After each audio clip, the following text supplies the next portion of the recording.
The first half of 2025 reminded investors that while headlines feel urgent, the most important decisions require patience and perspective. Equity markets staged a powerful but narrow rally. The S&P 500 gained 11% in the second quarter alone, driven by mega-cap technology leaders like Nvidia, Microsoft, and Meta. In contrast, value stocks and small caps lagged. International stocks outperformed the US for the second straight quarter, boosted by a weaker dollar.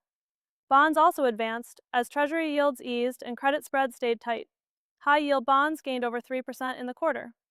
Meanwhile, gold surged above $3,000 an ounce amid geopolitical tensions, while real estate equities lagged despite tight supply and inflation-linked leases.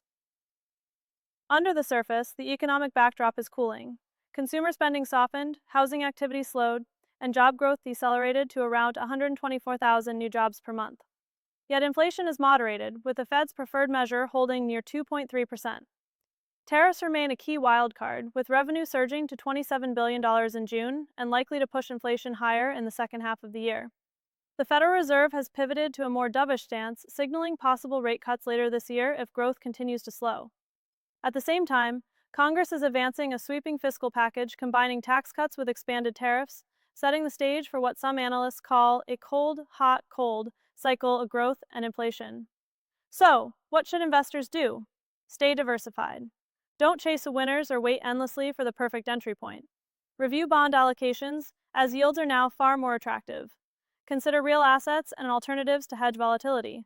Most importantly, align your portfolio with your long-term goals and risk tolerance. The bottom line?